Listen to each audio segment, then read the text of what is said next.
Hello મિત્રો, નમસ્કાર. અમે અત્યારે આવી ગયા છે દીવ બંદરની અંદર ચક્રતીર્થ જોવા માટે. જે ચક્રતીર્થ એક બીચ છે અને આનું આધ્યાત્મિક અને કુદરતી સૌંદર્યનું ખૂબ જ મહત્વ છે. તો આપણે જોવા જઈશું ચક્રતીર્થ. ખૂબ જ મજા આવશે મિત્રો. વિડીયોના અંત સુધી બના રહેજો અને જો વિડીયો ગમે તો લાઈક, શેર અને સબસ્ક્રાઈબ અવશ્ય કરજો. હલો મિત્રો, નમસ્કાર. અત્યારે અમે આવી ગયા છીએ ચક્રતીર્થ જોવા માટે. દીવ બંદરમાં આવેલું ખૂબ જ સુંદર જગ્યા છે ને ખૂબ જ સુંદર બીચ છે. અહીંનું તમે બાંધકામ, સ્ટ્રક્ચર અને બાગ બગીચા જોઈને તમે પણ ખુશ થઈ જાઓ વિડીયોના માધ્યમ દ્વારા. તમે પણ જ્યારે દીવ આવો ત્યારે અવશ્ય એકવાર આ ચક્રતીર્થ બીચની મુલાકાત લેજો મિત્રો. આ તમે અત્યારે હાલ જે દરિયાનું જે પાણી જોઈ રહ્યા છો એ જે દરિયાનું પાણી છે અત્યારે તો ખૂબ જ મોજા આવે છે. આપ જોઈ શકો છો ઊંચા ઊંચા મોજા પણ ઉછળી રહ્યા છે. પરંતુ આની એક વિશેષતા એ જોવા મળી છે કે દરિયામાં લાલ રંગનું પાણી છે, લીલા રંગનું પાણી છે, ભૂખરા રંગનું પાણી છે અને કાળા રંગનું પાણી છે. પાંચ રંગના પાણી આપ અહીંયા જોઈ શકો છો. આ કુદરતનો કરિશ્મા કહો, આપ જે ગણો તે પણ મિત્રો આપ આ વિડીયોના માધ્યમ દ્વારા જોઈ શકો છો. આ જે મિત્રો દીવ બંદર છે તે અરબ સાગરના કિનારે આવેલું છે અને અહીંયા પોર્ટુગીઝોએ ઘણા બધા વર્ષો સુધી શાસન કરેલું આપ સૌ જાણો જ છો. એટલે એકવાર મિત્રો આપ ફેમિલી જોડે આવજો. અહીંયા આનું આધ્યાત્મિક મહત્ત્વ પણ ખૂબ જ રહેલું છે ચક્રતીર્થનું. તો તમને પણ ખૂબ જ મજા આવશે ને અમને પણ અહીંયા આવીને ખૂબ મજા આવી.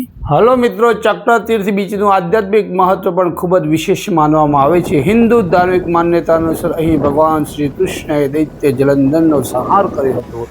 કહેવામાં આવે છે કે શ્રી કૃષ્ણ પોતાના સુદર્શન ચક્રનો ઉપયોગ કરીને આ અસુરનો નાશ કર્યો હતો. તેથી આ સ્થાને ચક્રતીર્થ નામ મળ્યું. ચક્ર એટલે સુદર્શન ચક્ર, તીર્થ એટલે પવિત્ર સ્થળ. આપણે જ્યારે આ સ્થળ જોવા માટે જઈએ ત્યારે ઘણીવાર અહીંયા સુદર્શન ચક્ર પણ મળતા હોય છે. આ કારણે આ બીચને એક પવિત્ર તીર્થ તરીકે પણ જોવામાં આવે છે. અહીં ઘણા લોકો શાંતિ માટે પ્રાર્થના કરવા, ધ્યાન, મેડિટેશન કરવા અને આધ્યાત્મિક શાંતિ મેળવવા આવે છે. દરિયાની લહેરો અને શાંત વાતાવરણમાં મન સ્થિર બનાવે છે, જે આધ્યાત્મિક અનુભવ માટે ઉત્તમ માનવામાં આવે છે.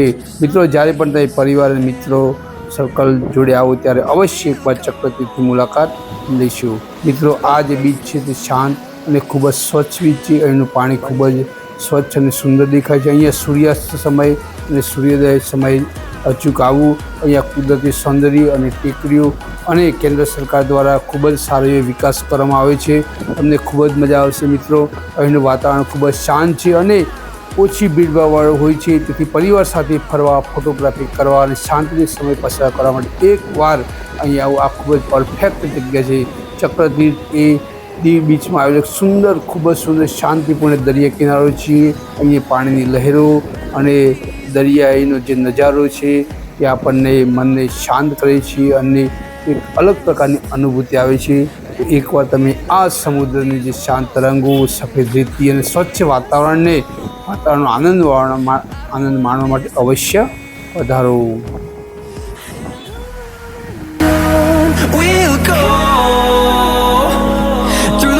Through the highways till my shadow turns to sun rays and